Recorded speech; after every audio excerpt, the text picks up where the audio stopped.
There is so much money to be made in vintage magazines, books, comic books that I'm so excited to share with you guys today. I know excited may seem like an overkill kind of word, but truly, I have made so much money reselling vintage books, comic books, and magazines that it's something that I really want you to grasp onto and look for when you're at garage sales, estate sales, and thrift stores, because there is a ton of money to be made in this category when you're selling on eBay.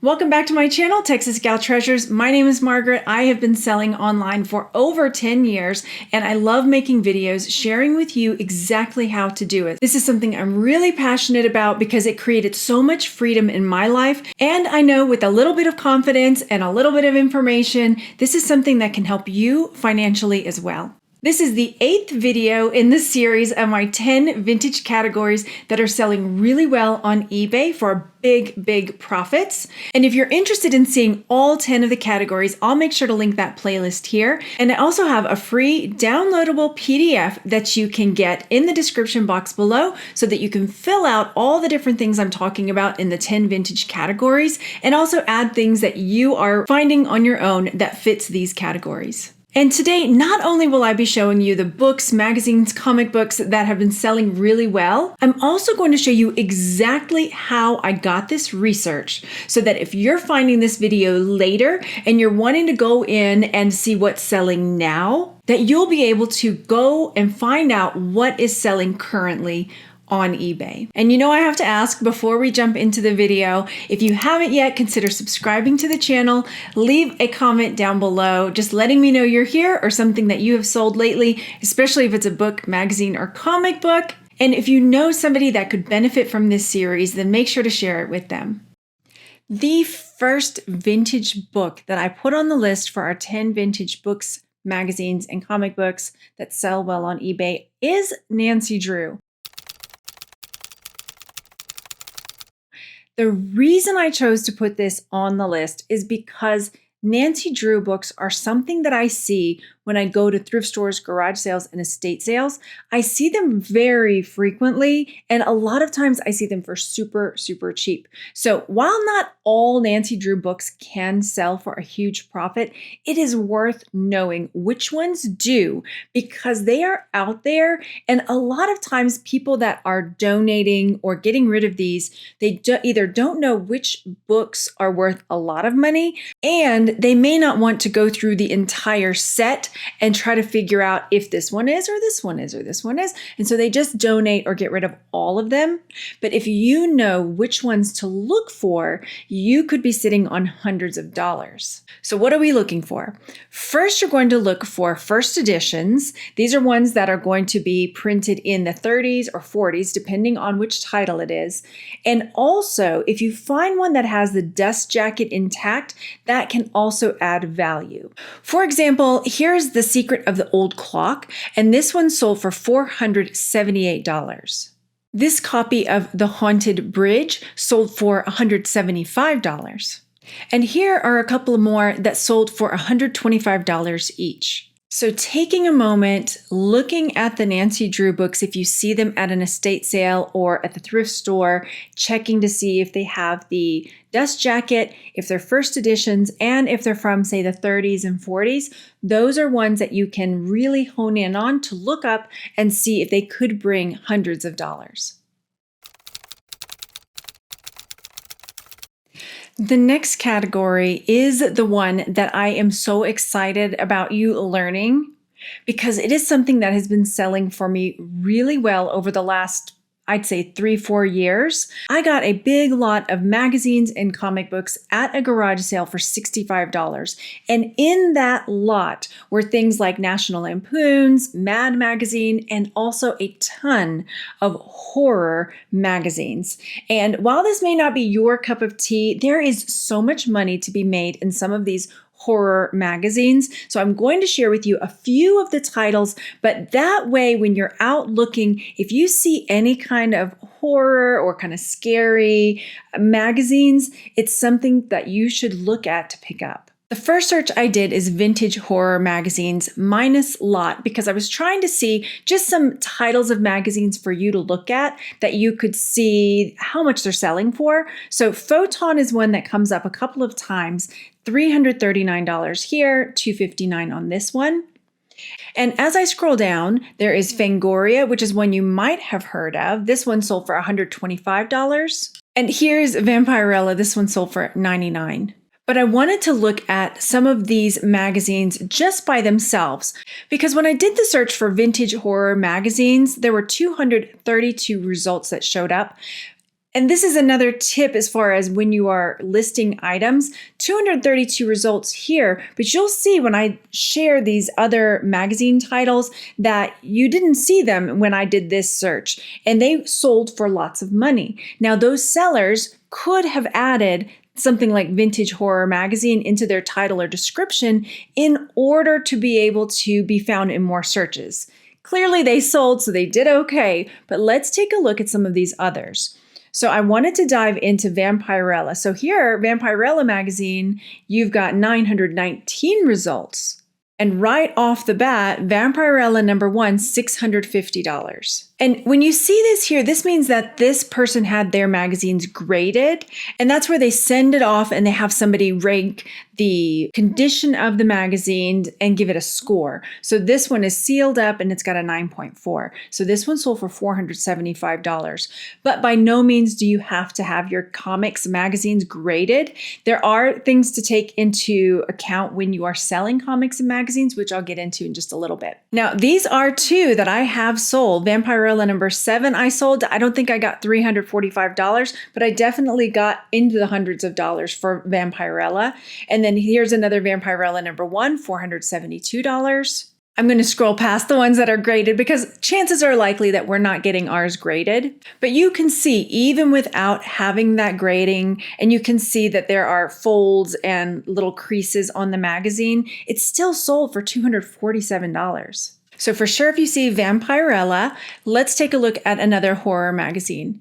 Another one is Creepy Magazine, 494 results for Creepy Magazine. Once again, I'm going to scroll down past some of the ones that are graded, but you can see over $1,000, almost $2,000 on this one, $279 on this. Here's Creepy Magazine number 10 that sold for $224. And Creepy Magazine number 32 that sold for $102.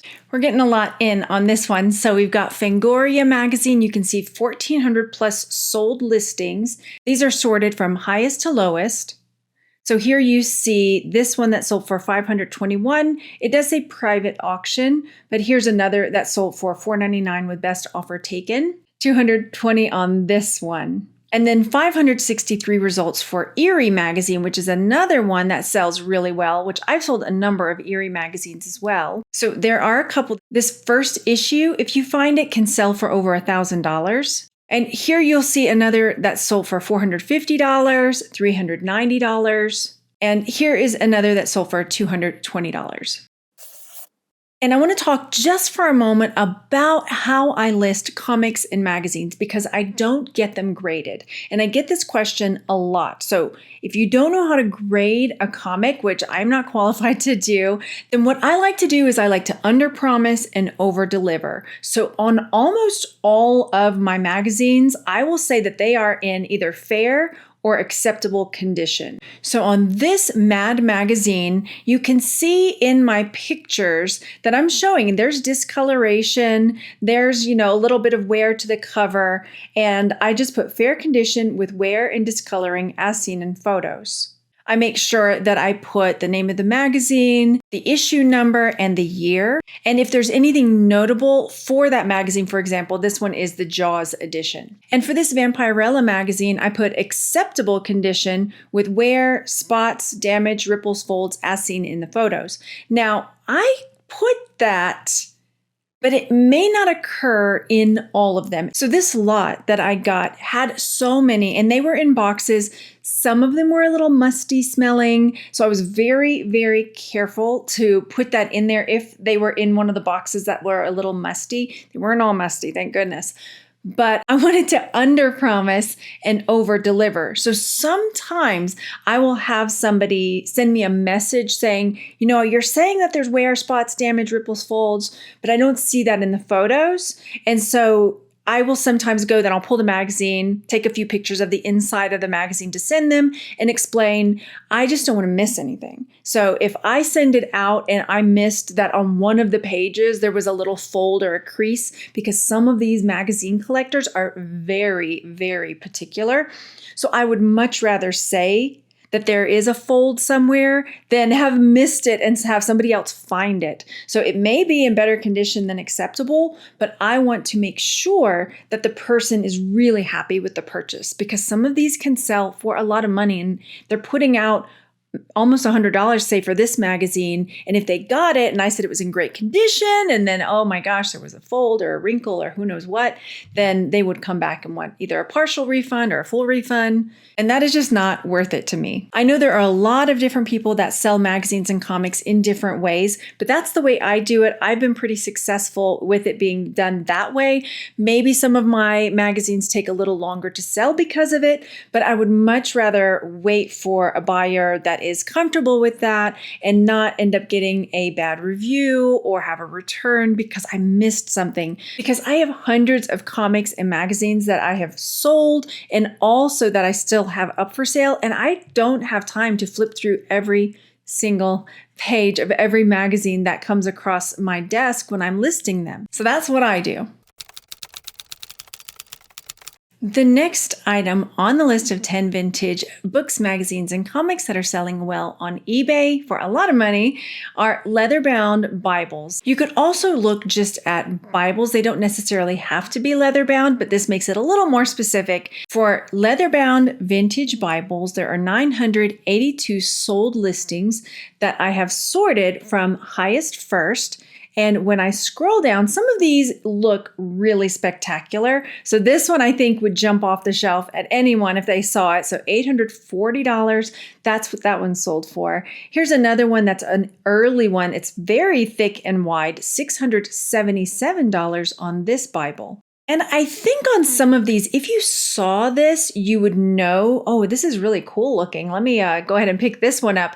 These sold for around $400. But there are a few here that might slip under the radar. They don't look as spectacular. So something like this, a thrift store might see and think, wow, this is pretty cool. But if you've got a Bible that looks like this one or this one that sold for $300 and this Hebraic Roots Bible for $299, they don't look as showy as some of these other very fancy Bibles. Here's another one that looks just like a bit of a normal Bible, and this one sold for $295. And I like when I see the same item sold for a high price from different sellers. And here we've got an example of that with this Eastern Press leather-bound Rembrandt family Bible, $249 here. And then here it is again, $249. So those two are from different sellers and still sold for almost $250. I wanted to take off leather bound just so you could see that there are other Bibles that are selling for a huge, huge profit on eBay.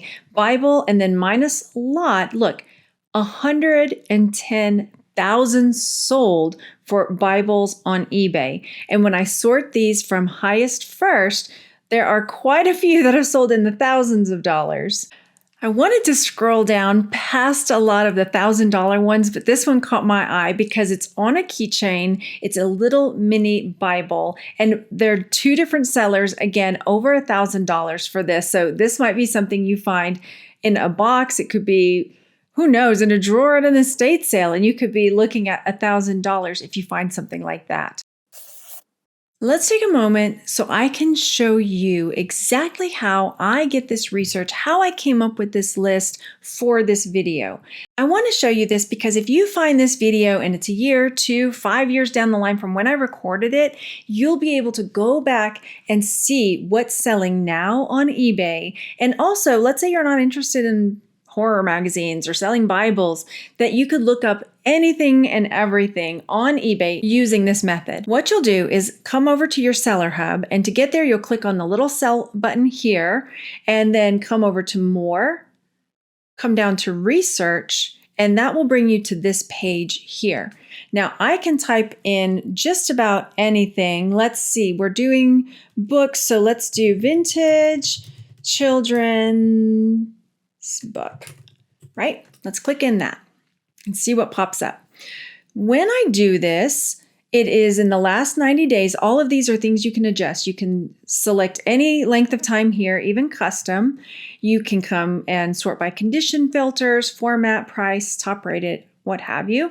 Now, what I see here, average sold price, $21.45. I'm noticing right away that I've got a lot of lots here. So I'm going to come back up here and put minus lot to take that out. I want to see individual books. And right off the bat, I see some different books, but they're not selling for a lot. So I can either do one of two things. I can click on average sold price, which will sort it by the highest, or I can come to price filter. Once I have my price filter selected at $50 or more, then I can start scrolling through and seeing what kinds of things are selling, and I want to see patterns repeating. So I'll call them out. I'll say Dr. Seuss, Puffball, Weekly Readers, and I'll go through and start looking for anything that's a repeating pattern. And as I scroll through, I start seeing some repeats. This is a Peanuts book that sold for $155. And then I see a number of Nancy Drew complete sets that are also sold for a lot of money. I shared just the Nancy Drew first editions, but if you're interested in selling complete sets, then that's something that you can also look into. I know these vintage childcraft books sell really well, especially if you have the complete set. This is how you can go in and start looking at what's selling currently to find out things you should really be focusing on, because trends change all the time and things that are selling well now might not be selling well in the future. They tend to come and go and fluctuate. So if you're able to come in and see what's selling now, then you can really get a leg up on what to look for when you're out at thrift stores, garage sales, and estate sales.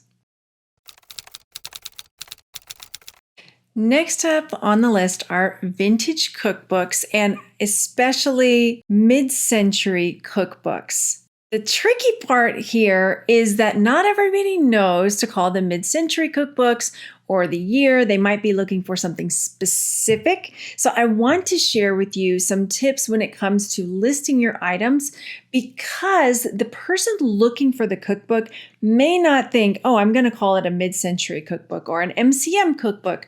I know it's from, I think, the 50s. And it's important to get all these different details into your listing, because if you just put 50s cookbook and the person is saying it's a 1950s cookbook or a mid-century cookbook, MCM, I mean, all these different search terms that someone might be looking for, if you don't have those search terms in your listing, then you might not show up in search. So knowing to get some of these other alternatives, trying to think about what the buyer is looking for and getting those search terms into your listing will help you show up easier in search. So when I just search for vintage cookbook and I have this sorted by sold and completed listings, highest first, over 10,000 results in this category.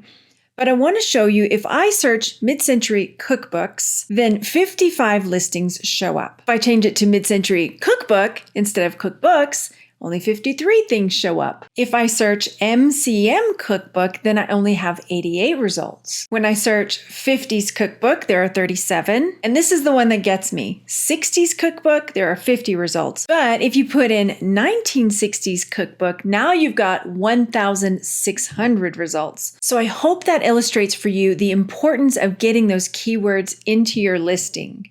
Right off the bat in those 60s cookbooks, we are looking at Julia Child's Mastering the Art of French Cooking. All three of the top sold in the highest first, $300, $179, and $175 for this vintage cookbook. There's the Betty Crocker New Picture Cookbook, $99 on that. And then I see two of these Barbie's cookbook, $95 here.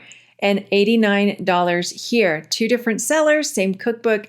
If you see the Barbie's Easy as Pie cookbook, definitely pick that one up. And again, there's the Betty Crocker new picture cookbook, multiple times, different sellers, $80, $74, $72.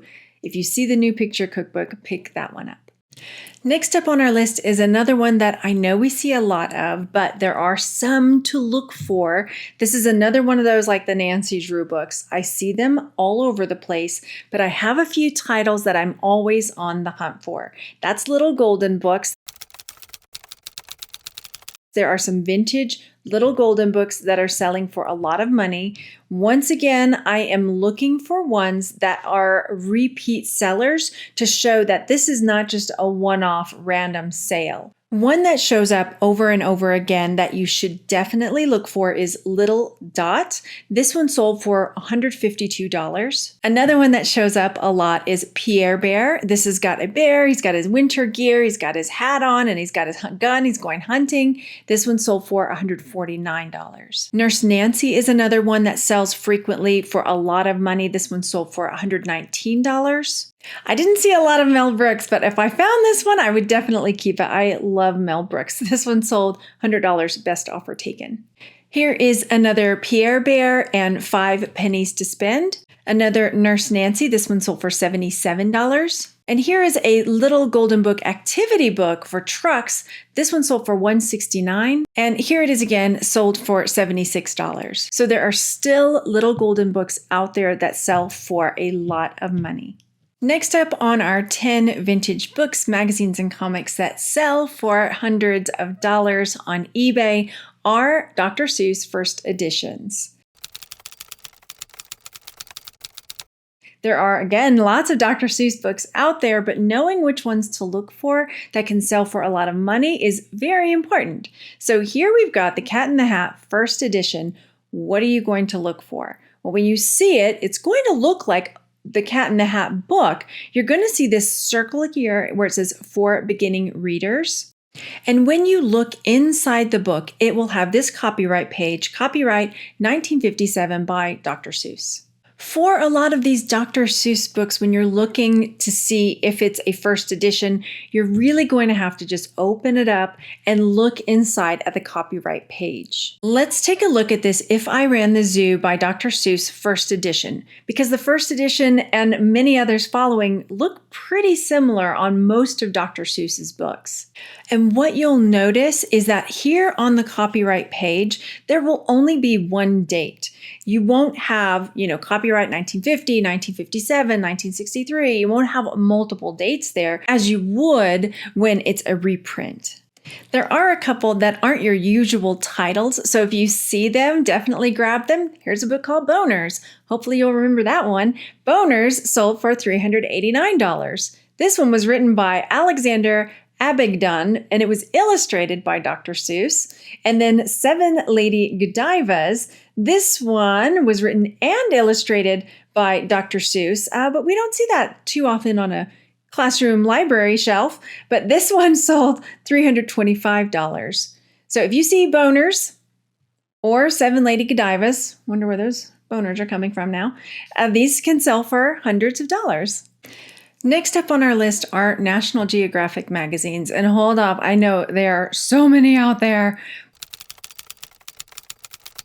but we're looking at the old ones that look like this. This one is the same seller, but you can see the older style without the photograph on the front. So there's this one over here, National Geographic magazine, $239.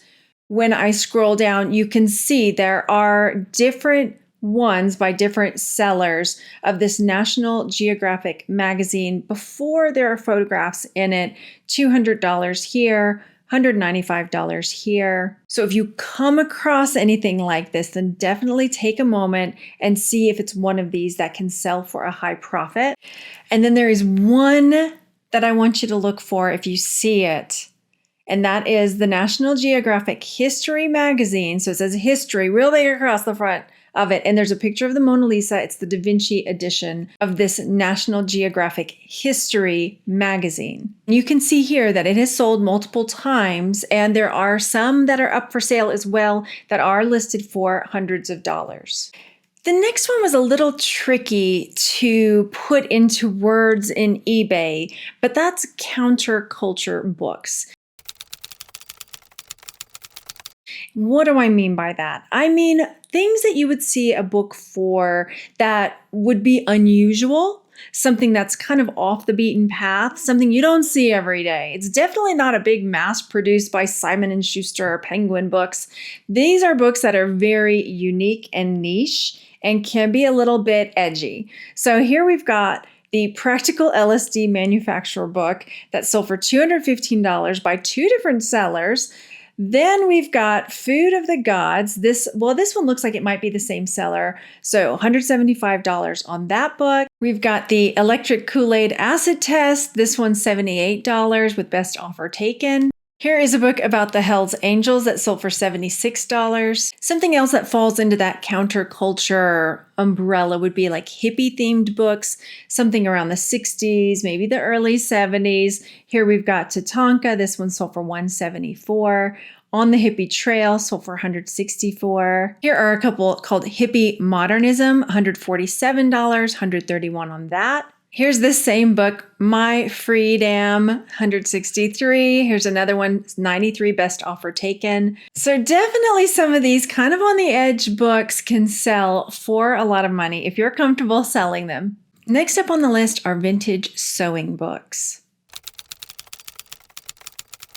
If you find vintage sewing books, and I see them all the time at estate sales, they can sell for a lot of money if you've got the right ones. This vintage walking presser foot and book sold for $859. This is a vintage sewing pattern book that would have been on the counter that you would flip through to look at the different patterns. This sold for $138. And I'm seeing that as a pattern over and over again. These books that would show the different patterns that were available to buy in the store are selling for a lot of money. So if you see that, where it's sort of the catalog of all the different patterns that the store has to offer, then those can sell for around $100.